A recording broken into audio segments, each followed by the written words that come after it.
ഈ ലോകത്ത് ഈ പ്രാർത്ഥന കേൾക്കുന്നുവോ, ആരെല്ലാം ഹൃദയവേദന അനുഭവിക്കുന്നുവോ, നിങ്ങൾ ഈ ജന്മത്തിൽ രക്ഷപ്പെടാൻ ഒരു മാർഗ്ഗമില്ലെന്ന് ആരെങ്കിലും നിങ്ങൾ പറഞ്ഞിട്ടുണ്ടെങ്കിൽ ദൈവ പൈതലെ ഓർക്കുക, ഈ നിമിഷം മാതാവിൻ്റെ മധ്യസ്ഥത്തിൽ കർത്താവ് നിന്നെ വീണ്ടെടുക്കാൻ പോകുന്നു.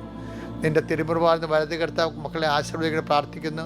അവിടെ ജീവിത മണ്ഡലങ്ങളിൽ ആരും ഞങ്ങൾക്കില്ല, തങ്ങൾക്കില്ല എന്ന് ചിന്തിക്കുന്നവരെ, ആരും ഞങ്ങൾക്കില്ല, വലിയ കൊടിയ ഭാരവും കൊടിയ വഴക്കുമായിട്ട് ഈ വീട് നരകമാണ് ചിന്തിക്കുന്നവരുടെ മേലെ കർത്താവിൻ്റെ വിശുദ്ധമായ രക്തം തളിക്കട്ടെ എന്ന് പ്രാർത്ഥിക്കുന്നു.